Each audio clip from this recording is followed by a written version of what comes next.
نیا دن ہے صبح پھر آئی ہے دیکھو، لبوں پر ذکر خدا ذکر آقا، کھلے آنکھ صلی اللہ کہتے کہتے۔ الحمد للہ رب العالمین والصلاة والسلام علی خاتم النبیین، اما بعد فاعوذ باللہ من الشیطان الرجیم، بسم اللہ الرحمن الرحیم۔ الصلاة والسلام علیکہ یا رسول اللہ وعلی آلکہ واصحابکہ یا حبیب اللہ، الصلاة والسلام علیکہ یا نبی اللہ وعلی آلکہ واصحابکہ یا نور اللہ۔ مدنی چینل کے ناظرین ملاحظہ کر رہے ہیں پروگرام کھلے آنکھ صلی اللہ کہتے کہتے اللہ رب العالمین کی بارگاہ میں دعا کرتے ہیں مالک کریم آج کے دن کو ہم سب کے لیے رحمتوں والا بنائے، برکتوں والا بنائے، ہمیں وہ کام کرنے کی سعادت اور توفیق عطا فرمائے جس میں اس کی اور اس کے پیارے حبیب صلی اللہ تعالی علیہ وآلہ وسلم کی رضا شامل ہو۔ مدنی چینل کے ناظرین، نبی کریم صلی اللہ تعالی علیہ وآلہ وسلم پر درود و سلام پڑھنا یقیناً اللہ تبارک و تعالی کی رحمتیں پانے اور اس کی بارگاہ سے، اس کی جناب سے گناہ بخشوانے کا ایک بہت بہترین سبب ہے۔ اگر عبادت میں دل نہ لگتا ہو، درود پاک کی کثرت کی جائے، انشاءاللہ دل کا زنگ دور ہوگا اور عبادت میں یہ دل لگنے لگے گا۔ اللہ پاک کے آخری نبی صلی اللہ تعالی علیہ وآلہ وسلم نے ارشاد فرمایا، جس نے دن اور رات میں میری طرف شوق اور محبت کی وجہ سے تین بار درود پاک پڑھا، اللہ پاک پر حق ہے کہ وہ اس کے اس دن اور اس رات کے گناہ بخش دے۔ صلو علی الحبیب صلی اللہ تعالی علی محمد صلی اللہ تعالی علیہ وآلہ وسلم۔ آئیے سنتے ہیں تلاوت قرآن۔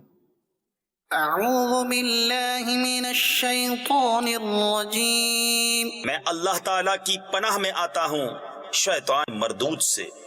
بسم اللہ الرحمن الرحیم، اللہ کے نام سے شروع جو نہایت مہربان رحم والا۔ حمیم،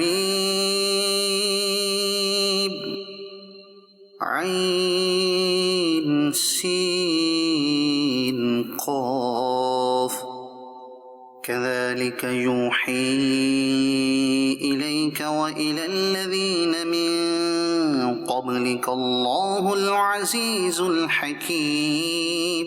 یوں ہی وحی فرماتا ہے تمہاری طرف اور تم سے اگلوں کی طرف اللہ عزت و حکمت والا۔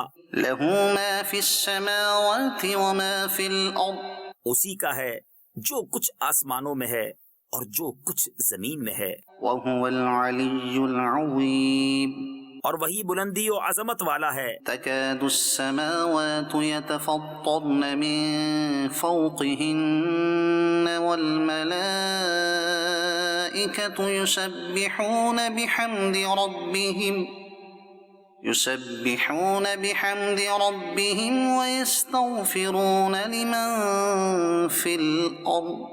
قریب ہوتا ہے کہ آسمان اپنے اوپر سے شک ہو جائیں اور فرشتے اپنے رب کی تعریف کے ساتھ اس کی پاکی بولتے اور زمین والوں کے لیے معافی مانگتے ہیں۔ ألا إن الله هو الغفور الرحيم۔ سن لو، بے شک اللہ ہی بخشنے والا مہربان ہے۔ والذين اتخذوا من دونه أولياء الله حفيظ عليهم، اور جنہوں نے اللہ کے سوا اور والی بنا رکھے ہیں وہ اللہ کی نگاہ میں ہیں۔ وما أنت عليهم بوكيل، اور تم ان کے ذمہ دار نہیں۔ وكذلك أوحينا إليك قرآنا عربيا لتنذر القرى ومن حولها وتنذر يوم الجمع لا ريب فيه۔ اور یوں ہی ہم نے تمہاری طرف عربی قرآن وحی بھیجا کہ تم ڈراؤ سب شہروں کی اصل مکہ والوں کو اور جتنے اس کے گرد ہیں، اور تم ڈراؤ اکٹھے ہونے کے دن سے جس میں کچھ شک نہیں۔ فریق فی الجنة وفریق فی السعیر، ایک گروہ جنت میں ہے اور ایک گروہ دوزخ میں۔ وَلَوْ شَاءَ الله لجعلهم أمة واحدة ولكن يدخل من يشاء في رحمته. اور اللہ چاہتا تو ان سب کو ایک دین پر کر دیتا، لیکن اللہ اپنی رحمت میں لیتا ہے جسے چاہے. والظالمون ما لهم من ولي ولا نصير. اور ظالموں کا نہ کوئی دوست نہ مددگار. ام اتخذوا من دونه اولیاء. کیا اللہ کے سوا اور والی ٹھہرا لیے ہیں؟ فاللہ هو الولی وهو يحيي الموتى وهو على كل شيء قدیر. تو اللہ ہی والی ہے اور وہ مردے جلائے یعنی زندہ کرے گا اور وہ سب کچھ کر سکتا ہے. صدق اللہ العظیم. ماشاء اللہ. اللہ رب العالمین جل وعلا نور قرآن سے ہمارے قلوب اور اذہان کو منور فرمائے. مدنی چینل کے ناظرین، آج سورہ شورا کا آغاز ہوا، یعنی آج کی اس کی تلاوت سنائی گئی اور ابتدائی آیات اس میں پیش ہوئیں. اللہ تبارک و تعالی ہمیں نور قرآن سے خوب برکتیں عطا فرمائے. اللہ تبارک و تعالی کا کلام ہے، اس نے نازل فرمایا ہے، اس لیے نازل فرمایا ہے کہ بندہ حق کو جانے اور اللہ تبارک و تعالی کی معرفت کو حاصل کرے. اللہ تبارک و تعالی نزول قرآن کے معاملات بھی بیان فرماتا ہے، اور ساتھ ساتھ یہ بھی ارشاد ہوتا ہے کہ جو رب قرآن کو نازل کرنے والا ہے وہی تو زمین اور آسمان کا مالک ہے. اس کی ملکیت، اس کا قبضہ اسی کا تو ہے، اسی نے سب کچھ بنایا ہے. خالق بھی وہ ہے، مالک بھی وہ ہے، تسلط بھی اسی کا ہے. وہ جو چاہے کر سکتا ہے. وَهُوَ الْعَزِيزُ الْحَكِيمُ کہہ کر یہ بات بھی واضح کر دی جاتی ہے کہ وہ غالب ہے، حکمت والا ہے. وہ کام سارے کر سکتا ہے، اسی قدرت میں جو شامل ہے. اللہ تبارک و تعالی جب چاہے وہ جلوے دکھا سکتا ہے، لیکن ساتھ یہ بھی بیان کر دیا جاتا ہے کہ وہ حکمت والا ہے اور اپنی حکمت کے مطابق ان امور کو ظاہر فرماتا ہے. اللہ تبارک و تعالی ہمیں اپنی قدرت پر بھرپور ایمان رکھنے کی توفیق عطا فرمائے اور دین اسلام پر، عقائد حقہ پر ہم سب کو استقامت نصیب فرمائے. مدنی چینل کے ناظرین، نبی کریم صلی اللہ تعالیٰ علیہ وآلہ وسلم نے اللہ رب العالمین کا دین ہم تک پہنچایا ہے، اور یہ دین ہم سے جو تقاضا کرتا ہے اور اس دین کے ہم تک پہنچائے جانے کا جو ایک بنیادی مقصد ہے وہ یہ ہے کہ بندہ اللہ تبارک و تعالیٰ کی ناراضی سے اپنے آپ کو بچائے اور ان کاموں میں لگ جائے جو اس کو راضی کرنے والے ہیں. تقوی کا ایک بنیادی مفہوم اور ایک مرکزی خیال یہاں سے اٹھتا ہے. بندہ اللہ کریم کی رضا حاصل کرنے کی کوشش میں لگا رہے اور اس کی ناراضی سے، وہ کام جو اس کو ناراض کرتے ہیں ان سے ہمیشہ بچتا رہے، اس پر استقامت اختیار کرے. تو یہ کانو یتقون کے زمرے میں آ جاتا ہے کہ وہ لوگ جنہوں نے اپنی ساری زندگی تقوی سے بھرپور گزاری ہے. اللہ کریم انہیں اپنے اولیاء میں شامل کرتا ہے، انہیں اپنے مقبول بندوں میں شامل کرتا ہے، انہیں بلند درجات عطا فرماتا ہے. آج سلسلے کا موضوع ہوگا تقوی کیا ہے.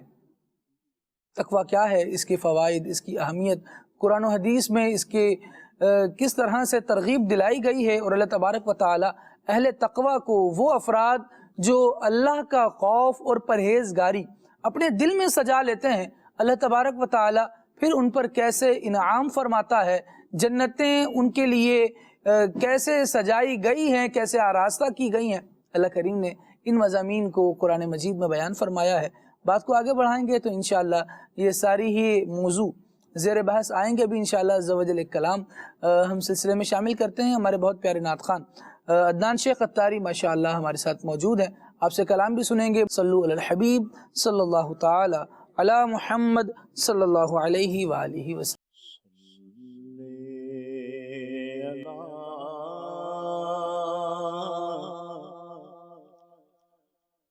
نبینا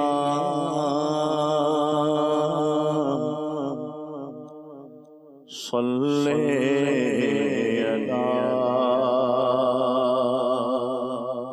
محمد صلی علی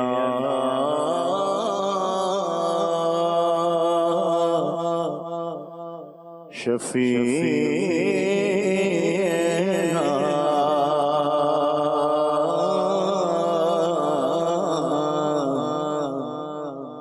صلی علی محمد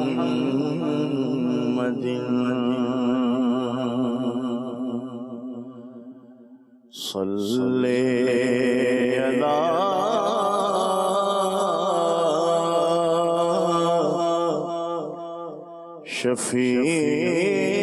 شفیعنا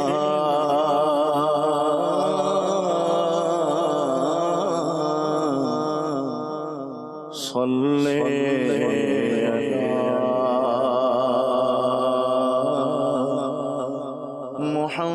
محمد لب پر نبی کی نعتیں،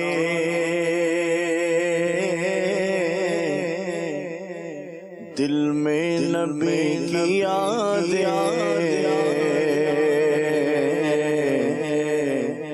جانا تو ایسے جانا سرکار کی گلی میں، کو پاس کچھ نہیں ہے لیکن یہ دیکھ لے گا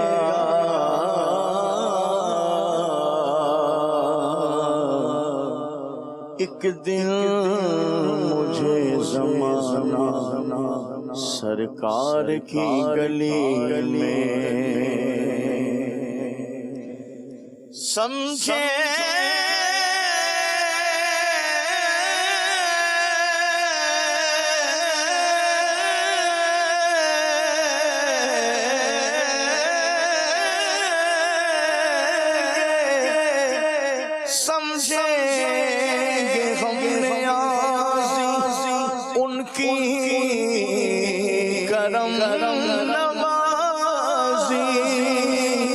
جس دل ہوئے روانہ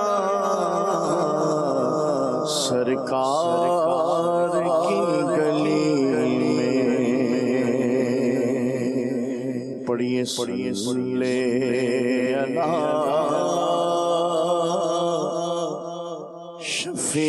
شفیعنا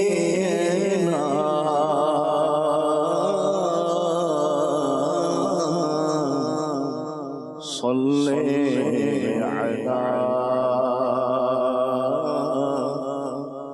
محمد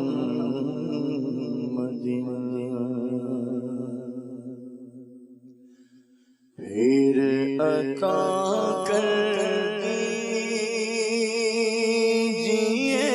حج کی سعادت یا رسول، پھر عطا کر دیجئے حج کی سعادت یا رسول، ہو مدینے کی اجازت بھی عنایت یا رسول، ہو مدینے کی اجازت بھی عنایت یا رسول، پھر عطا کر دیجئے حج کی سعادت یا رسول، حج کا موسم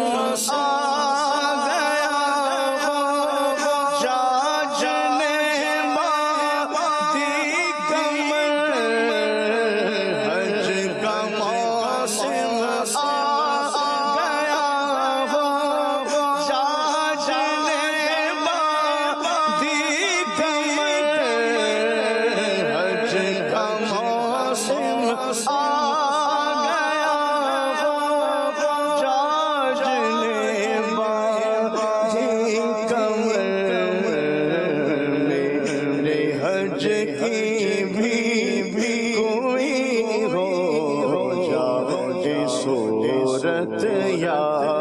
رسول میرے حج کی بھی کوئی ہو جائے صورت یا رسول ہو مدینے کی اجازت بھی عنایت یا رسول عطا کر دو مدینے کی اجازت یا رسول اللہ کرو میں سبز گنبد کی زیارت یا رسول اللہ میں پہنچوں کوئے جانا میں قریبا چاک سینہ چاک گرا دے کاش مجھ کو شوق تڑپا کر مدینے جانے والوں جاؤ جاؤ فی امان اللہ کبھی تو اپنا بھی لگ جائے گا بستر مدینے میں سلام شوق کہنا حاجیو میرا بھی رو رو کر تمہیں آئے نظر جب روضہ انور مدینے میں بلا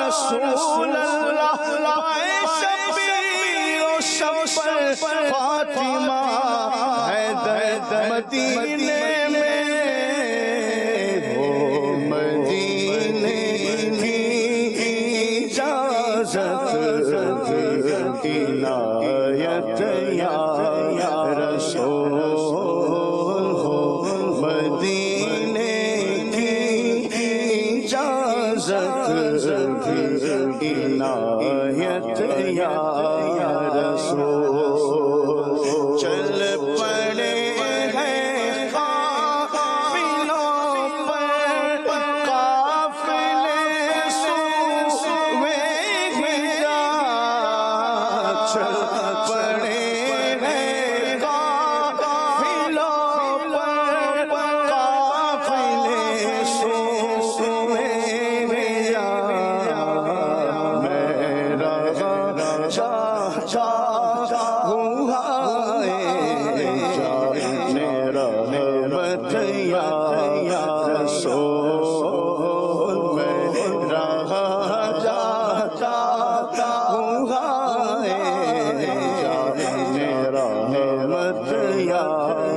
رسول مدینے کو جائے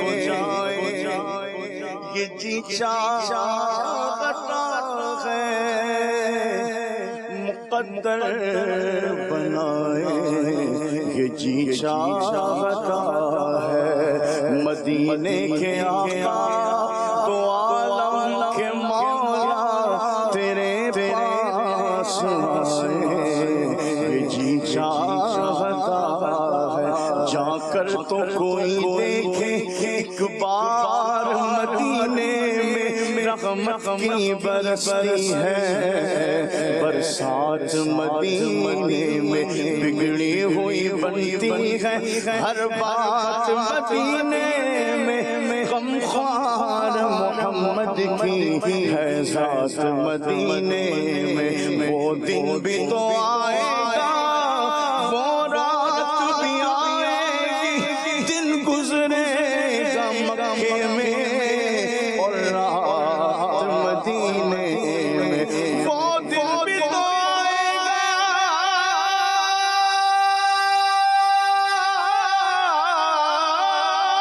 پہنچیں گے ظہوری سب اترے گی غلاموں کی بارات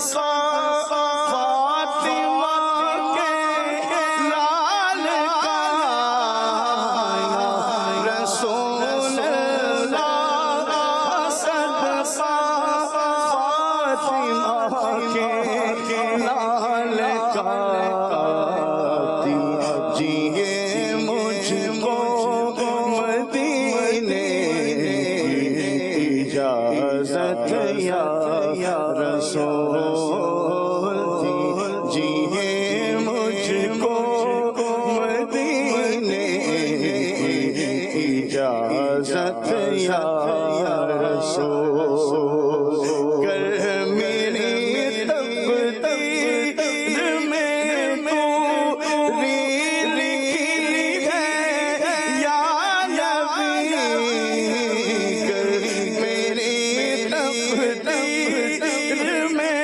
تو لکھی ہے یا نبی گر میری تقدیر میں تو لکھی ہے یا نبی ہر گھڑی مجھ کو رولائے تیری فرقت یا رسول ہر گھڑی مجھ کو رولائے تیری فرقت یا رسول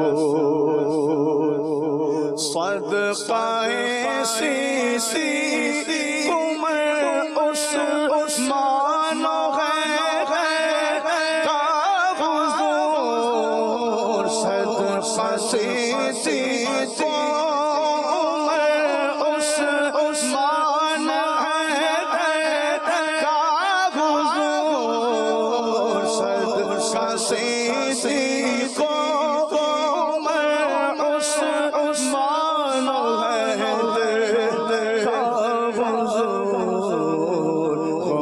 مدینے کا مجھے کر دو عنایت یا رسول مدینے کا مجھے کر دو عنایت یا رسول پھر عطا کر دیجیے حج کی سعادت یا رسول ٹوٹ جائے دم مدینے میں شہادت کا ٹوٹ جائے دم مدینے میں شہادت کا اور بقیے پاک میں بن جائے تربت یا رسول اور بقیے پاک میں بن جائے تربت یا رسول اور بقیے پاک میں بن جائے تربت یا رسول پھر عطا کر دیجیے حج کی سعادت یا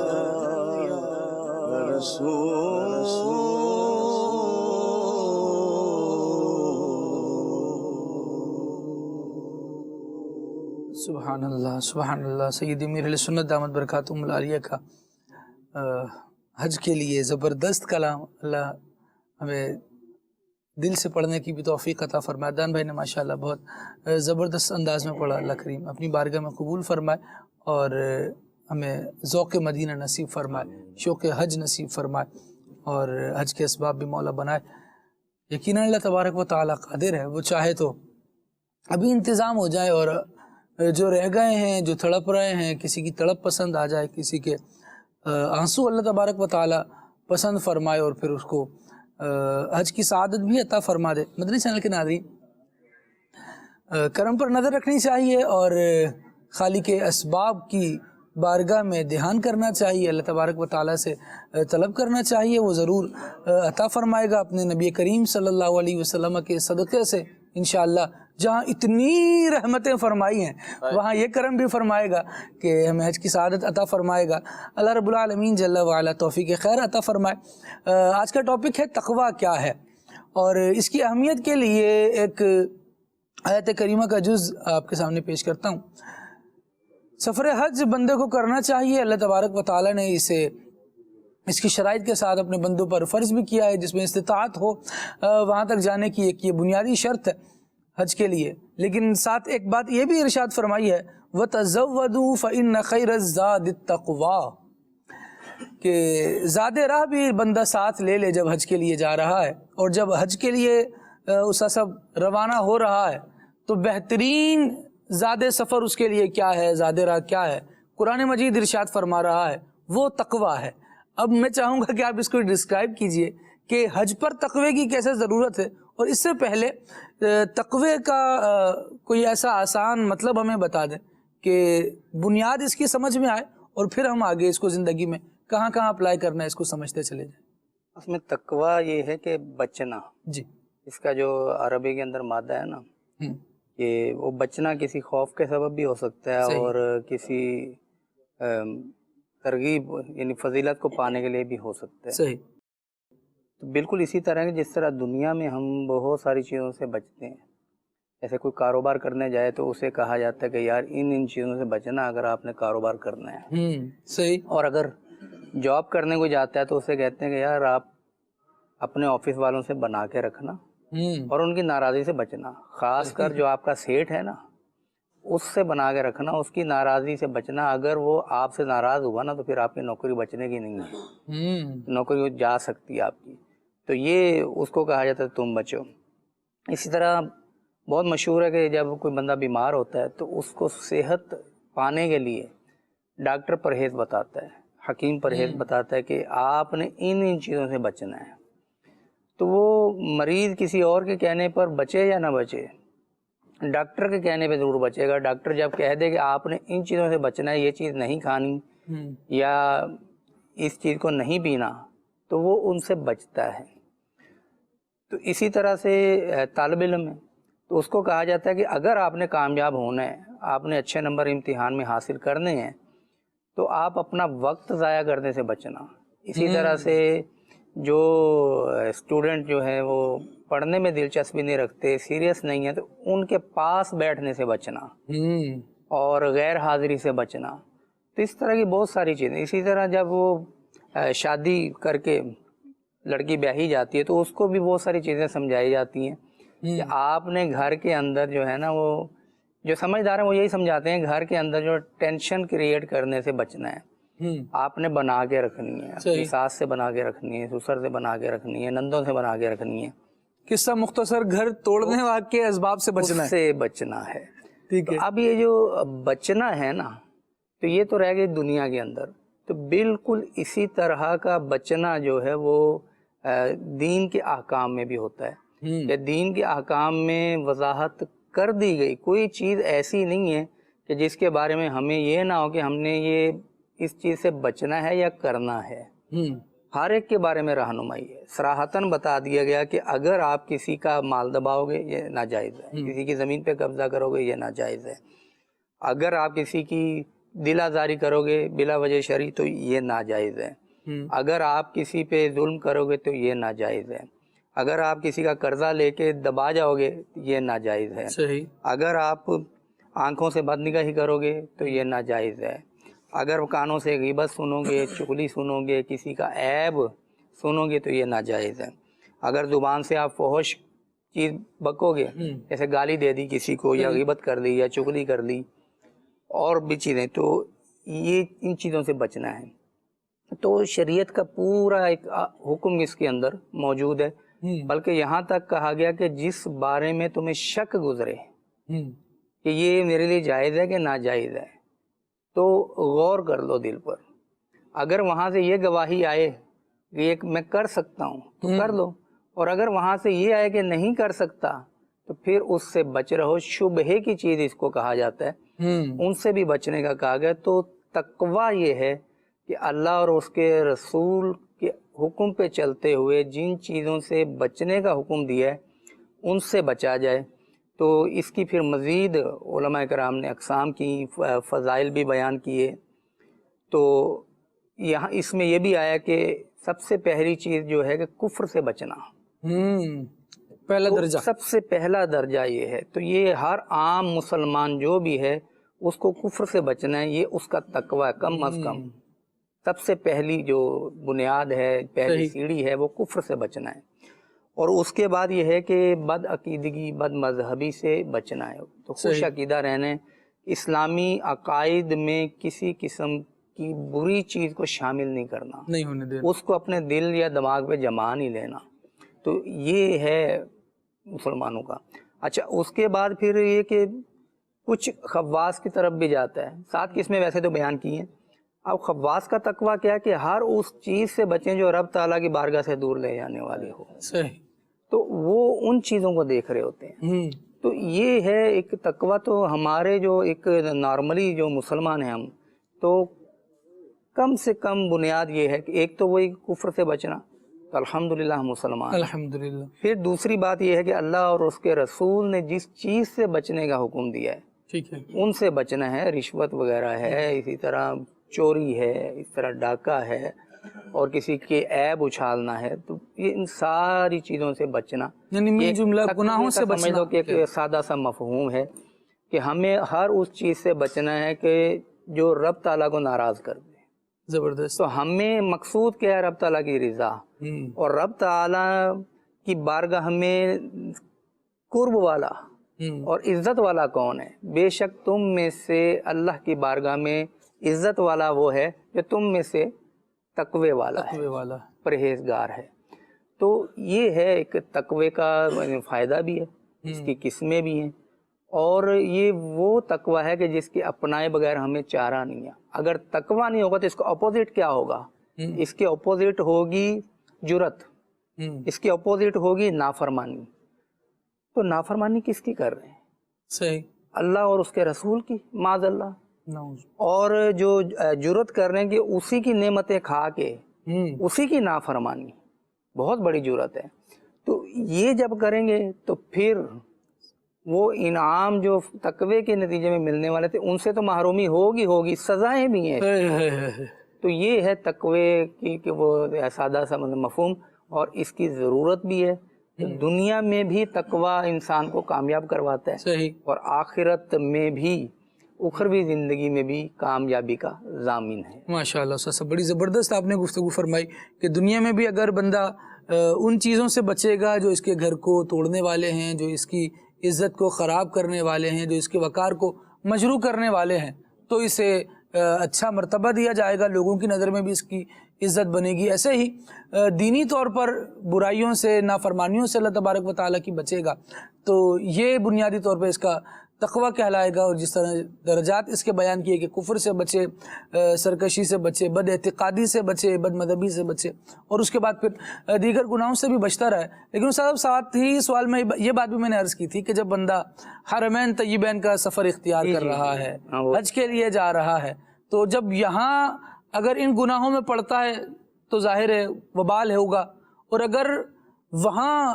مقدس سرزمین پر پہنچنے کے بعد بھی انہی برائیوں میں مبتلا رہا تو پھر تو مزید وہی کہ برائی بڑھ جائے گی. جو زیادہ سفر ہے یا سامان سفر جس کو کہہ لیں, انسان سفر میں کچھ نہ کچھ لے کے جاتا ہے, تو وہاں تو زیادہ ضرورت ہے سفر حج میں, سفر حرمین طیبین میں. کیوں کہ وہاں کچھ فضائل زیادہ ہیں. ایک نیکی لاکھ کے برابر بھی ہے, ایک نیکی 50,000 کے برابر بھی ہے. اور دیکھیں کہ وہی وہ جو شعر کے اندر وہ مثلا دیکھ آیا ہے کہاں, تو یہ دیکھ کہاں آیا ہے. تو گناہ تو باہر بھی گناہ ہے, لیکن مسجد میں کرنا, کیونکہ مسجد ایک مقام ہے عبادت کا, وہاں کرنا زیادہ ہلاکت خیز ہے. اور گناہ باہر بھی گناہ ہے, لیکن آپ اگر ان مقدس مقامات پہ بھی وہی اپنا انداز اپنائے رہیں گے تو جو گئے ہیں وہاں پر. تو گئے کس لیے ہیں کہ تاکہ ہم دنیا کے اندر بھی ثواب کما سکیں اور اس ثواب کے نتیجے میں آخرت کی نعمتیں بھی پا سکیں. اور یہ ہمارے لیے ایک مقدس مقامات ہیں دونوں، حرمین طیبین مکہ مکرمہ اور مدینہ منورہ. تو ان مقدس مقامات پہ جب جا کے تو انسان کی جو سوچیں ہیں اگر یہ پاکیزہ نہیں ہوئیں، اگر اس کے افعال، وہ جو ہاتھ پاؤں کان اور پاؤں سے کرتا ہے، آنکھوں سے کرتا ہے، زبان سے کرتا ہے، اگر وہ پاکیزہ نہیں ہوئے، اگر اس کا دل پاکیزہ نہیں ہوا، دل میں پھر بدگمانی جمائی ہوئی ہے، دل میں پھر اس نے بغض جمایا ہوا ہے، دل میں پھر اس نے مسلمان کا کینہ چھپایا ہوا ہے، دل میں پھر حسد کی آگ جل رہی ہے، تو وہاں تو جا کے پاک ہونا تھا. یعنی آپ حیرانی دیکھیں، اگر حسد دل میں ہے تو کعبے کے سامنے بیٹھ کے بھی دوسرے کی نعمتیں چھیننے کی تمنا کر رہا ہے. اور یہاں تو یوں سمجھیں کہ اب کعبے کا اتنا قرب حاصل ہے، اس سے بڑھ کے قبولیت کا مقام ہے، اپنی بھی بھلائی مانگے، اس کی بھی بھلائی مانگے. وہاں تو یہی کہ وہ کیا ہے، وہ لب پہ نبی کی، دل میں نبی کی یادیں، لب پہ نبی کی نعتیں، جانا تو ایسے جانا سرکار کی گلی میں. تو ہم نے جب وہاں جانا ہے نا تو یہ موقع بار بار آیا نہیں کرتے. میں تو ان کی بات کر رہا ہوں نا جو وہاں سے ذرا فاصلاتی دور رہتے ہیں، جیسے ہم اب پاکستان میں ہیں، وطن پاکستان میں، تو ہمارا فاصلہ طویل ہے، جانے پہ اخراجات بھی زیادہ ہیں. یہ سب کچھ کرنے کے بعد جب اس مقدس مقام پہ پہنچنے کی سعادت مل گئی تو پھر انسان کو سوچنا چاہیے، یار اتنی بڑی سعادت میں کہاں ہوں؟ کعبۃ اللہ کے سامنے. یہ زمین کون سی ہے؟ یہ وہ زمین ہے کہ جہاں پر نبی پاک علیہ السلام تشریف لائے، دیگر انبیاء علیہ السلام تشریف لائے. مطاف کے اندر دیکھیں تو وہاں پہ طواف ہوتا رہا، وہاں پہ نبیوں نے طواف کیا، وہاں پہ ولیوں نے طواف کیا. اور اس کے بعد پھر وہی کہ وہ حاجیو آؤ شہنشاہ کا روزہ دیکھو. کعبہ تو دیکھ چکے، کعبہ دیکھو. تو جب یہ دیکھنے کے بعد مدینہ شریف کا جب سفر ہوتا ہے، اس سفر کا بھی ایک اپنا لطف ہے. دائیں بائیں صحرائے مدینہ گویا کہ ادھر دیکھیں تو وہ صحرا کا ایک منظر، ادھر دیکھیں تو صحرا کا منظر، اور درمیان میں آپ کی کنوینس جو بھی گاڑی یا آپ کی یا بس وغیرہ چل رہی ہے، وہ جو مزے کو مزہ آ رہا ہوتا ہے. تو اس مزے کے اندر یار یہ دل کے اندر اتنی گندگی، یہ ظاہر اعضاء کے اندر اتنی گندگی، گویا کہ آپ وہاں پر پاکیزہ پانی سے اپنے دل اور اپنے ظاہر کو دھونے کے لیے گئے تھے، لیکن آپ غلاظت کو ایسا بار بار چپکاتے ہیں اپنے اوپر گناہ کر کر کے. تو وہ جگہ جہاں پر ہم نے پاکیزہ ہونا تھا، وہاں بھی اگر پاکیزہ نہ ہو سکے پھر کہاں ہوں گے خالد؟ اللہ اللہ اللہ، یہ جگہ ہے. بالکل صحیح، بالکل صحیح استاد صاحب آپ نے ارشاد فرمایا. اور جہاں رب العالمین نے قرآن مجید میں یہ بات بیان فرمائی کہ وَتَزَوَّدُوا فَإِنَّ خَيْرَ الزَّادِ التَّقْوَىٰ، اور زاد راہ اختیار کرو. یعنی جب حج کے لیے سفر اختیار کرو تو پھر کچھ ضرورت کا جو سامان ہے وہ بھی ساتھ لے لو. فَإِنَّ خَيْرَ الزَّادِ التَّقْوَىٰ، بہترین سامان سفر تو وہ تقویٰ ہے. اس کے تحت علماء نے بیان فرمایا کہ بعض افراد اس طرح کے ان کی ایک بری عادت تھی کہ وہ حج کے لیے تو روانہ ہو جاتے، لیکن کہتے کیا کہ بغیر سامان لیے روانہ ہوئے کہ ہم تو بڑے متوکل ہیں، توکل کرنے والے ہیں. اور جب وہاں حاجیوں کا ایک رش دیکھا تو کیا کیا کہ انہی سے مانگنا شروع کر دیا، انہی کے سامنے ہاتھ پھیلانا شروع کر دیا اور سوال کر رہے ہیں ہمیں یہ دے دو، ہمیں اس مدد کی ضرورت ہے، یوں ضرورت ہے، وہ ضرورت ہے.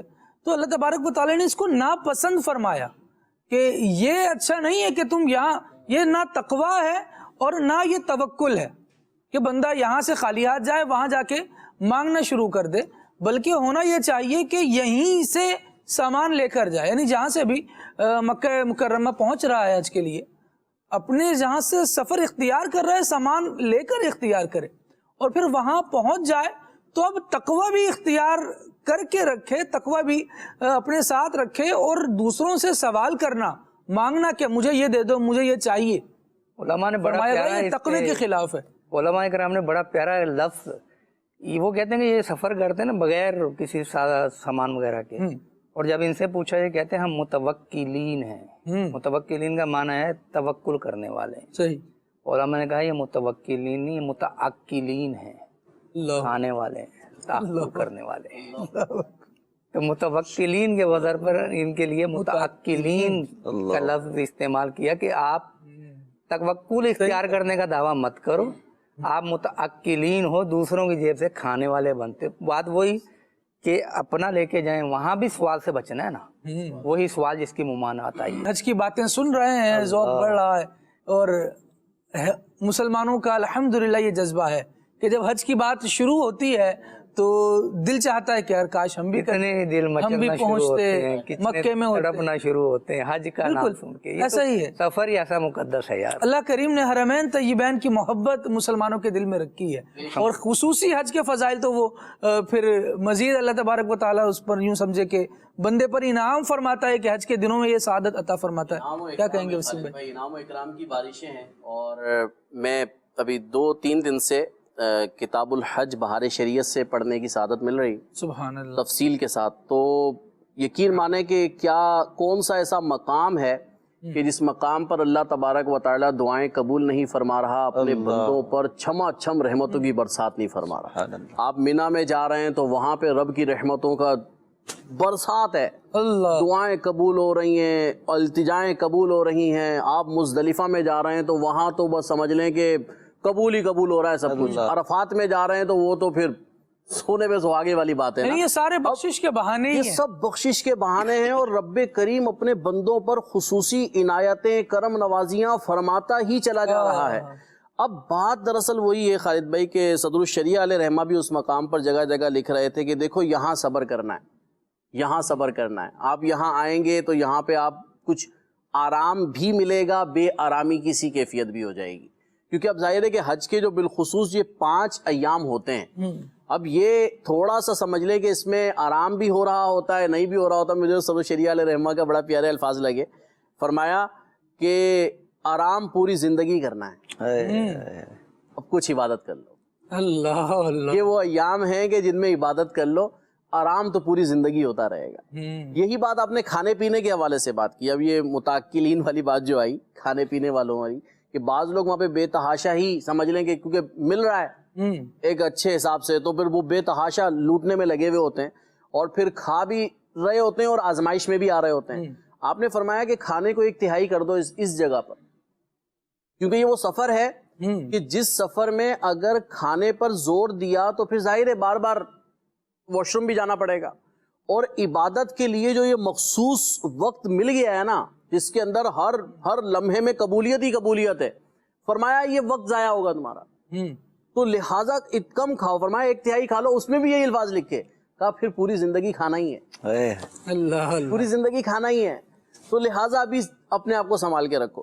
یہاں پر جو بات میں عرض کرنا چاہ رہا تھا نا کہ یہ جو اتنے مبارک مقام پہ ہم آتے ہیں، لیکن اب ظاہر ہے کہ رش بھی ہونا ہے، کئی جگہوں پہ سمجھ لیں کہ آرامی بھی ہو جانی ہے، چڑچڑا پن بھی آ جاتا ہے کئی لوگوں میں.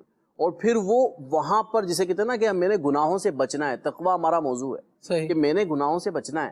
اب وہاں پر مختلف لوگوں کی دل آزاریاں ہونا، ان کے ساتھ لڑنا جھگڑنا، بعض اوقات خیمے کے معاملے میں لڑنا کسی سے، بعض اوقات آرام کی جگہ کے معاملے میں کسی سے لڑنا. اچھا، میں ایسا تلخ تجربہ بھی ایک مجھے ہوا کہ سمجھ لیں کہ وہی والی بات نا کہ آپ بہت ساری جگہوں پہ لائنوں میں لگے ہوئے ہوتے ہیں. صحیح، آپ لائن میں لگے ہوئے ہیں، آپ زمزم شریف آپ بھر رہے ہیں کہ چلے میں لے کے جاؤں گا ابھی پینے کے لیے اپنے ساتھ. تو اب آپ زمزم بھر رہے ہیں تو بعض اوقات بعض لوگوں کو دیکھا ہے کہ وہ آپ کی پیچھے لائن میں ہے نا، تو اب انہوں نے شاید یہ ذہن بنایا ہوا ہے کہ میں زور مار کے جو ہے نا سامنے والے کو میں کسی طرح بھر لوں. سمجھ نہیں آتا. ٹائم بھی ماشاءاللہ آپ کے پاس کافی ہے اور زمزم بھی ختم نہیں ہو رہا، اور ایسا نہیں کہ ختم ہو جائے گا تو ملے گا نہیں. سب سے بڑی بات ہے آپ نے کہیں جانا نہیں ہے، آپ کی کوئی اور مصروف، آپ نے کہیں آفس جانا ہے یا آپ نے اپنے کاروبار پہ جانا ہے، آپ آئے ہی یہاں پہ رب کی عبادت کے لیے. صحیح نا؟ تھوڑی دیر اگر کھڑے ہو کے تسبیحات پڑھ لیں گے کچھ نہیں ہوگا. اب ایسے موقع پر بھی جھٹکا دے کر دھکا دے کر کسی اور کی باری سمجھ لیں اس کو پیچھے کر دینا اور خود آگے آ جانا اور اس بیچارے کی حق تلفی کرنا، ایسے تلخ تجربات بارہا ہوئے اور بڑا دل سمجھ لیں اس وقت تو ایک دم سے لیکن یہ امیر علیہ سنت بارہا تربیت فرماتے ہیں نہیں وہاں پہ کچھ مت کرنا، نہ جھگڑنا لوگوں سے. لیکن دل میں ایک بندے کی کیفیت آتی ہے کہ یار یہ ایک شخص کیسا ہے کہ بالکل دھکا دے کر حق تلفی کر کے اس نے پانی کی بوتل تو 10 منٹ پہلے بھر لے گا، 5 منٹ پہلے بھر لے گا، 2 منٹ پہلے بھر لے گا، لیکن یہ جو ایک اتنے مقدس مقام پر جہاں 1 لاکھ نیکی ہے نا، اگر تو یہ گناہ بھی 1,00,000 ہے، تو اللہ کی بارگاہ میں کتنی پکڑ کا باعث بن جائے. تو اس لیے بالخصوص ہمارے عازمین حج صبر رکھیں، اطمینان رکھیں، اور وہ جو بات آپ نے لی نا خالد بھائی کہ تقوی اختیار کریں.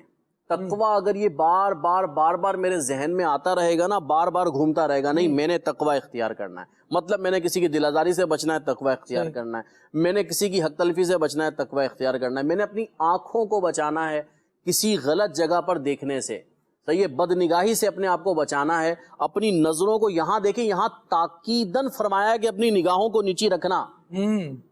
یہاں پر اللہ کی بندیوں کو ایک مخصوص انداز پہ آنے کی اجازت دے دی گئی ہے، صحیح ہے، لیکن فرمایا کہ اپنی نگاہوں کو نیچے رکھنا. مردوں کو حکم دیا اپنی نگاہوں کو نیچے رکھنا، بچا کر رکھنا اپنے آپ کو، ورنہ یہاں پہ ہے 1 کا 1,00,000 پکڑ ہو جائے گی بڑی سخت. یہ وہ مقامات ہیں کہ جہاں پہ تقوی، اور ہر چیز پہ میں دیکھتا چلا جاؤں، کہیں پہ مال کے معاملے میں آ رہا ہے، اور بعض اوقات بعض لوگ وہاں پہ ایسا کرتے ہیں، بہت سارے لوگوں کو ایسے بھی دیکھا کہ بہت اچھے لباس میں ہوتے ہیں، بہت اچھے لباس میں، لیکن مانگ رہے ہوتے ہیں لوگوں سے، یار میرے پاس ختم ہو گئے، دے دیں، میرے پاس، میرے ادھر گر گئے، میرے ادھر گر گئے. نہیں، اگر مجھے ضرورت پڑ بھی گئی ہے نا، اللہ تبارک و تعالیٰ پہ توکل کریں، اللہ تبارک و تعالیٰ پہ بھروسہ کریں، اور اللہ تبارک و تعالیٰ اسباب بنائے گا، صحیح ہے نا، اللہ تبارک و تعالیٰ آسانیاں پیدا کرے گا. تو لہٰذا مانگنے سے، دوسروں کی چیزوں پہ نظریں لگانے سے، اس چیز سے بچیں.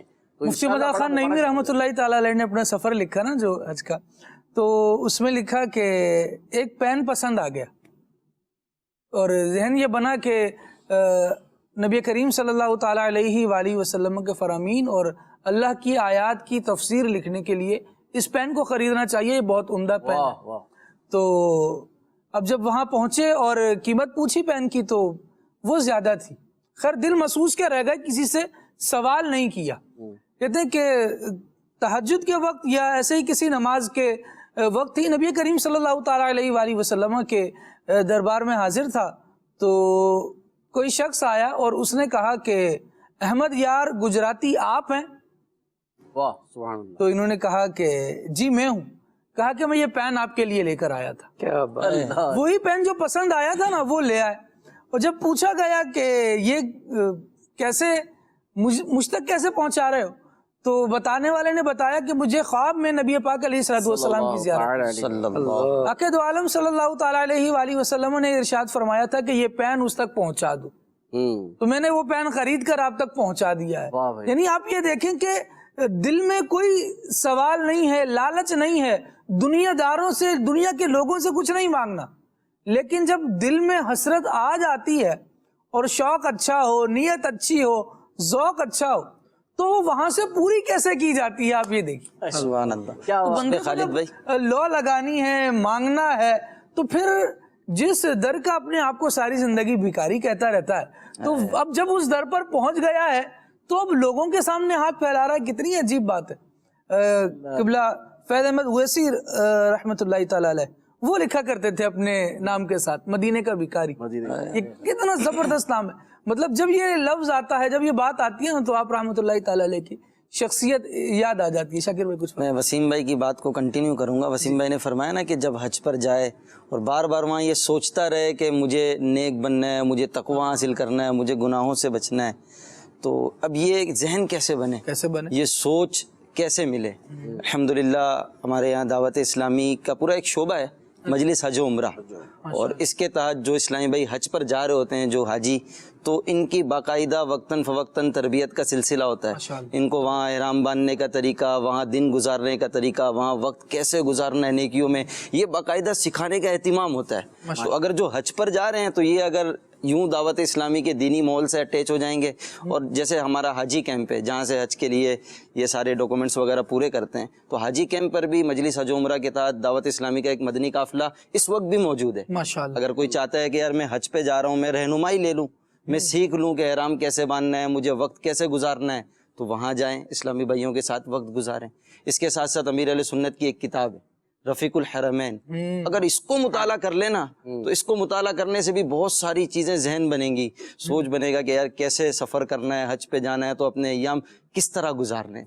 تو یوں انشاءاللہ مدینہ بہت پیاری بات. شاکر بھائی ساتھ ہی اگر جیسے اب تقوی اختیار کرنا ہے، اٹس مینس کہ گناہوں سے بچنا ہے، تو اگر اس کے کچھ فوائد بھی ہمارے ذہن میں ہوں گے تو یہ چیز بھی بہت معاون ہوگی. تو آپ نے بڑی زبردست نشاندہی کی کہ عاشقان رسول کی صحبت بھی ہوگی تو یہ بھی بندے کو بہت سارے گناہوں سے بچاتی ہے, بہت ساری بری باتوں سے بچاتی ہے, اس کے ٹائم کو بہت فائدہ مند بنا دیتی ہے. لیکن ساتھ ساتھ یہ ذہن بھی ہوگا نا کہ میں نے اپنے کام کو, اپنے ٹائم کو اچھائی میں لگانا ہے, تقوی اختیار کرنا ہے, اس کے فوائد کچھ پیش نظر ہوں گے تو کام اچھا بنتا چلا جائے گا. یہ ایک ایسی عظیم دولت ہے, ایسی عظیم نعمت ہے جی کہ اس کو یوں سمجھیں. حضرت سیدنا ابن مسعود رضی اللہ تعالیٰ عنہ سے مروی ہے, پیارے آقا صلی اللہ تعالیٰ علیہ وآلہ وسلم جو خود امام المتقین ہیں, سبحان اللہ, آپ جب دعا کے لیے ہاتھ اٹھاتے تھے تو یوں دعا مانگا کرتے تھے, اللہم انی اسألک الہدا والتقا والعفاف والغنی. اللہ اکبر. یعنی اے میرے پروردگار, میں تجھ سے ہدایت, تقوی, پاک دامنی اور تونگری کا سوال کرتا ہوں. واہ واہ واہ. مفتی حکیم الامت مفتی احمد یار خان نعیمی رحمۃ اللہ تعالیٰ علیہ اس حدیث پاک کی شرح بیان کرتے ہوئے فرماتے ہیں کہ یہاں ہدایت سے مراد اچھے عقائد ہیں اور تقوی سے مراد اچھے اعمال ہیں. تو یوں یہ ہماری تعلیم کے لیے, یعنی اس کی اہمیت کے لیے کہ پیارے آقا صلی اللہ تعالیٰ علیہ وآلہ وسلم نے امت کو یہ تعلیم فرمائی. مزید امام غزالی رحمۃ اللہ تعالیٰ علیہ آپ فرماتے ہیں کہ تقوی, قرآن پاک سے میں تقوی کی 12 فوائد بیان کر سکتا ہوں. متقی شخص دشمنوں سے محفوظ رہتا ہے. سبحان اللہ. اور متقی شخص کے ساتھ کون ہوتا ہے؟ اللہ پاک نے قرآن کریم میں ارشاد فرمایا, 3 مقام پر ارشاد فرمایا, وَاعْلَمُوا أَنَّ اللَّهَ مَعَ الْمُتَّقِينَ. اللہ, یہ جان لو بے شک اللہ پاک پرہیزگاروں کے ساتھ. کتنی پیاری بات ہے, واہ.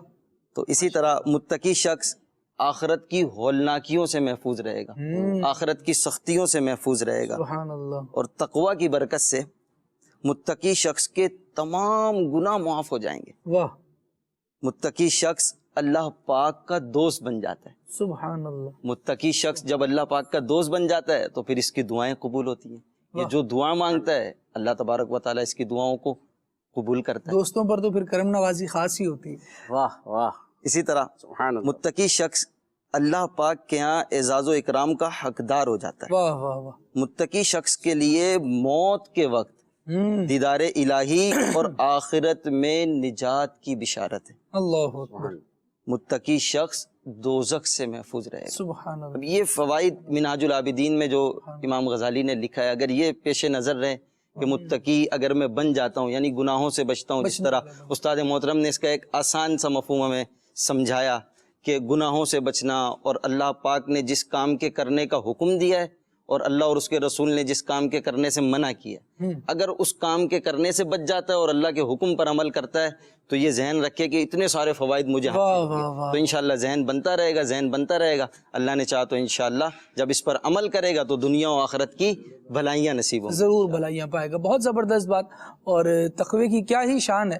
فرمایا گیا کہ متقی جو تقوی والا بندہ ہوتا ہے اسے تنگ دستی سے نجات دے دی جاتی ہے. سبحان اللہ. اور اسے رزق وہاں سے ملتا ہے کہ جہاں سے اس کا گمان بھی نہیں ہوتا. قرآن حکیم سے وہ بندہ ہدایت پاتا ہے جو تقوی والا ہے, اسے علم سے نوازا جاتا ہے, اسے اللہ تبارک و تعالیٰ ایسی قوت, ایسی فراست, ایسی دانائی, ایسی حکمت عطا فرماتا ہے کہ متقی بندہ حق اور باطل میں فرق کر لیتا ہے. سبحان اللہ. اس کی خطائیں مٹائی جاتی ہیں, اس کے گناہ بخشے جاتے ہیں, اللہ کریم اسے اپنی ولایت عطا فرماتا ہے, اللہ کا قرب اسے نصیب ہوتا ہے, جہنم سے نجات ملتی ہے, اللہ تبارک و تعالیٰ اس کے لیے جنت کا وعدہ فرماتا ہے. یہ سارے انعام اس بندے کے لیے ہیں جو تقوی کو اختیار کرنے میں کامیاب ہو جاتا ہے. قرآن مجید میں اللہ رب العالمین نے ارشاد فرمایا, ان تجتنبوا کبائر ما تنہون عنہ نکفر عنکم سیئاتکم. اگر تم ان بڑے برے کاموں سے اپنے آپ کو بچاؤ, ان سے بچو کہ جن کا تمہیں منع کیا گیا ہے, ان برے کاموں سے, ان بڑے گناہوں سے اپنے آپ کو بچا لو. ہوگا کیا؟ رب العالمین ارشاد فرماتا ہے, نکفر عنکم سیئاتکم, تمہارے گناہ مٹا دیے جائیں گے. وندخلکم مدخلا کریما, اللہ رب العالمین فرماتا ہے ہم تمہارے گناہوں کو مٹا دیں گے اور تمہیں کرم والے گھر میں داخل فرمائیں گے, جنت میں داخل فرمائیں گے. یہ اللہ رب العالمین کی رضا کے لیے اگر بندہ گناہوں سے بچتا ہے تو اتنا بڑا انعام, اتنا بڑا ثواب اسے ملتا ہے. اللہ کریم ہمیں گناہوں سے بچنے والا بنائے. آمین. بسا اوقات مدنی چینل کے ناظرین یہ سوچ کا نہیں پڑ رہا ہوتا کہ میں جو کام کر رہا ہوں یہ گناہ ہے، میں نمازیں چھوڑ رہا ہوں یہ گناہ ہے، میں بے حیائی کے مناظر دیکھ رہا ہوں یہ گناہ ہے. میں شاید یہ سمجھ رہا ہوتا ہوں کہ یار موبائل یوز کرنا گناہ تھوڑی ہے. ٹھیک ہے، موبائل یوز کرنا گناہ نہیں ہے. موبائل یوز کرتے ہوئے کیا کر رہے ہیں؟ کوئی حیا کی چیز دیکھ رہے ہیں، بے حیائی کی چیز دیکھ رہے ہیں. شیطان نا اس کا ایک وصف یہ بیان کیا گیا ہے کہ یہ برے اعمال کو بھی اچھا کر کے دکھاتا ہے. وَزَيَّنَ لَهُمُ الشَّيْطَانُ أَعْمَالَهُمْ. پچھلے لوگوں کی بھی حالات بیان کیے تو یہ بیان کیا گیا کہ ان کے لیے شیطان نے ان کے اعمال خوبصورت کر کے دکھائے. فَصَدَّهُمْ عَنِ السَّبِيلِ. اور ان لوگوں کو شیطان نے راہ حق سے روکا. وَكَانُوا مُسْتَبْصِرِينَ. اور وہ انتظار کرتے رہ گئے کہ سمجھ ہی نہیں پڑی سمجھے کہ کیا ہوا ہے. بندہ کہہ رہا ہوتا ہے کہ موبائل یوز کرنا تھوڑی مسئلہ ہے، یہ ٹی وی دیکھ رہا ہوں نا اس میں کیا ہے. یہ یوں سمجھے کہ ایک بے حیائی کو دیکھنا، بے حیائی میں ملوث ہونا، شیطان نے اس پر چاندی کا ورق چڑھا دیا کہ میں وہ بے حیائی کا کام تھوڑی کر رہا ہوں. کسی سے کہا جائے یار یہ بے حیائی کا کام کر رہے ہو آپ، میں یہ تھوڑی کر رہا ہوں. کیا کر رہا ہوں بھائی؟ اس کا کوئی اور نام رکھ کے پیش کر دے گا. کسی سے کہا جائے کہ یار آپ سود پہ قرض دے رہے ہو یہ غلط ہے، او بھائی سود تھوڑی کھا رہا ہوں، بندے کی مدد کر رہا ہوں. یہ جو مدد کے نام پر آپ یہ کام کرنے لگے ہیں، اس طرح ہی مدد ہوگی؟ کیا ایسا نہیں ہو سکتا تھا کہ آپ جتنے پیسے اگلے کو دے رہے ہیں واپسی میں بھی اس سے اتنے ہی لیں؟ یہ مدد نہیں ہو سکتی تھی؟ بڑھا کے لینا اور پھر یہ سمجھنا کہ میں مدد کر رہا ہوں، یہ وہ چاندی کا ورق ہے جو شیطان جو ہے وہ غلاظت پر چڑھا کر ہمیں دکھا رہا ہوتا ہے اور ہم سمجھ رہے ہوتے ہیں میں تو صحیح ہوں. پھر نصیحت کی بات یہ اثر نہیں کر رہی ہوتی کیونکہ اپنے آپ کو پہلے ہی مصفا، مزکا اور اجلا ستھرا ہوا، نفیس، عمدہ تعلیمات اسلام پر عمل کرتا ہوا اچھا بندہ آپ کو بتا دیا گیا کہ آپ اچھے ہو بھائی، آپ تو برائی کر ہی نہیں رہے، تو پھر اس کو اچھائی کا سچکا ہی کیسے پڑے گا؟ یہ شیطان کا ایک وار ہے. اللہ تبارک و تعالی ہمیں عقل عطا فرمائے، ہمیں سمجھ عطا فرمائے. کچھ کالز آپ کی لیتے پھر آگے بڑھتے. میں کچی والا سے سید زین العابدین عرض کر رہا ہوں، پیارے پیارے خالد بھائی، اب ہمیں اسکول سے چھٹیاں ہو گئی ہیں اور میں آج کھلے آنکھ صلی اللہ کہتے کہتے پروگرام میں یہ کلام سناؤں گا. مجھے مدینے کی دو اجازت، نبی رحمت شفیع امت. جزاک اللہ خیرہ. ماشاءاللہ، جزاک اللہ. اللہ کریم آپ کو بھی اس کا بہترین بدل نصیب فرمائے، اس پر ثواب عطا فرمائے. مزید کال دیجیے. میرا نام محمد وقاص ہے، میں جیڑا والا سے بات کر رہا ہوں. عدنان بھائی مجھے یہ کلام سنا دے، سفر ہمارا سرکار ہو مدینے کا. جزاک اللہ خیرہ. اللہ اکبر، اللہ اکبر. بھائی سانس یعنی ہر ایک کی اپنی کوالٹی ہوتی ہے، ان کی اپنی کوالٹی، منفرد کوالٹی ہے کہ یہ بولتا سن کے مطلب متوجہ ضرور ہوگا کہ کون بات کر رہے ہیں. ماشاءاللہ، اللہ برکت دے، آپ کو بھلائیاں دے. مزید کال دیجیے جناب. فرمائش کرنی تھی کلام کی کہ وہ مجھے یہ والا کلام سنا دیں. کیا بتاؤں یاد آتی ہیں سنہری جالیاں. اللہ اکبر، سبحان اللہ. اللہ پاک برکت دے. جی کچھ میسیجز بھی لے لیتا ہوں اور انشاءاللہ عز و جل پھر مزید کچھ کال لیتے ہیں. اچھا جی، عدنان بھائی آئے ہوئے ہیں تو ماشاءاللہ میسیجز کی بھی ایک اچھی بھرمار ہے. یہ والی نعت سنا دیجئے. مینو مجبوریاں تے دوریاں نے مارے واہ جی واہ، اور جا زندگی مدینے سے جھونکے ہوا کے لا. بھائی ہمیں یہ کلام سنا دے. راتیں بھی مدینے کی، باتیں بھی مدینے کی، پہنچوں اگر میں روز آئے انور کے سامنے. محمد محبوب اتاری ہیں جڑا والا سے، ان کی یہ فرمائش ہے. معاذ علی بھائی ہیں کاموکی سے، اور بچھوڑے دے میں صدمے، یہ کلام آپ نے سننا ہے ماشاءاللہ. اور نعت خواں اسلامی بھائی سہر سے کلام سنا دیں. کون سا جی؟ میرے دل میں ہے یاد محمد. ٹھیک ہے جی، اٹک سے میسج ہے. اور گجرا والا سے کہا جا رہا ہے کہ دان بھائی سہر سے یہ کلام سنا دیں. اللہ کوئی حج کا سبب اب تو بنا دے. سبحان اللہ، آمین آمین آمین. اللہ پاک ہمیں حج کی سعادت عطا فرمائے، آمین. ماشاءاللہ. چیچا وطنی سے میسج ہے جی، اور کہا جا رہا ہے کہ یہ کلام سنا دیں. ہو کرم سرکار اب تو ہو گئے غم بے شمار، پلیز ضرور سنوائیں. یہ بھی لکھا ہے بھائی. چھوڑ فکر دنیا کی، اسماعیل بھائی کی یہ فرمائش ہے، اور غالباً کبیر اتاری بھائی ہیں کیونکہ وہ کاف نیچے رہ گیا ہے، ویر اوپر آ گیا ہے، کچھ مس پلیسنگ ہو گئی ہے. بہاولپور سے میسج ہے، اور جہاں تک میں سمجھ پایا ہوں کبیر اتاری نام لکھا ہے، محمد کبیر اتاری. بڑا حج پہ آنے کو جی چاہتا ہے، اس کلام کی فرمائش ہے. اچھا جی، جڑا والا سے کہا جا رہا ہے کہ چمک تجھ سے پاتے ہیں سب پانے والے. اور ایک اور میسج ہے جڑا والا سے، اور ان کا کہنا یہ ہے کہ میرا گدا میرا منگتا میرا غلام آئے. ٹھیک ہے جی، منت اقبال نقش بندیاں ہیں ان سے، اور ان کا کہنا یہ ہے کہ پروگرام کھلے آنکھ صلی اللہ کہتے بہت اچھا ہے. ٹھیک ہے، جزاک اللہ. اور محمود بھائی کو بھی بلائیں انشاءاللہ. جی بلاتے ہیں، عرضی پیش کر دیتے ہیں انشاءاللہ، اللہ نے چاہا تو وہ ضرور کرم فرمائیں گے. اچھا جی، آمین جی. درس نظامی میں ایڈمیشن مل جائے دعوت اسلامی کی جامعۃ المدینہ میں، اللہ کریم آپ کو برکت دے. انشاءاللہ کوشش کریں اور رابطہ کیجیے جامعۃ المدینہ سے. جامعۃ المدینہ کا جس طرح آپ کے یہاں نظام ہے تو انشاءاللہ اللہ نے چاہا تو آسانی ہو جائے گی. نیو مری سے میسج ہے، اور کہا جا رہا ہے کہ پروگرام بہت اچھا ہے، یہ نعت سنا دیں رو رو وقت گزاروں کیسے. ٹھیک ہے. جن پور سے میسج ہے، سنو ہاں کا عرض ہماری. کچھ کال مزید دیجیے پھر انشاءاللہ کچھ میسیجز اور ہیں جن کو شامل کرنا ہے. جی، مجھے کلام سناتے ہیں طیبہ کے جانے والے. ماشاءاللہ، اللہ کریم برکت دے. جا کر بڑے ادب سے مزید. نعت خان اسلام بھائی سے عرض ہے، کلام سنا دیجئے. عرش حق ہے مسند رفعت رسول اللہ کی. اللہ اکبر. دیکھنی ہے حشر میں عزت رسول اللہ کی. کیا بات ہے دان بھائی، یہ کلام ضرور شامل کیجیے گا. آپ کے کہنے سے بھی ذوق آ گیا، کس پیارے انداز میں آپ نے فرمائش کی ہے. اللہ پاک آپ کو برکت دے. اچھا، یہاں ایک دعا کا میسج ہے، اور میسج آیا ہے کہ میرے بھتیجے کے بیٹے کی ولادت ہوئی ہے، اس کو 1 ہفتے سے باکس میں رکھا ہوا ہے. اللہ کریم رحمت کی نظر فرمائے، بچے کے لیے آسانی دے، سے اچھی صحت عطا فرمائے، والدین کی آنکھوں کا نور بنائے، اس کی بیچارے کی پریشانیاں دور کرے. جتنے بھی ہمارے افراد بیمار ہیں، کل بھی ایک میسج تھا کہ والدہ کو ٹیومر ہے، اللہ کریم رحمت کی نظر فرمائے. جتنے بھی بیمار ہیں سب پر اللہ کریم اپنی رحمت کی نظر فرمائے، اپنے کرم سے آسانیاں دے، شفائیں عطا فرمائے.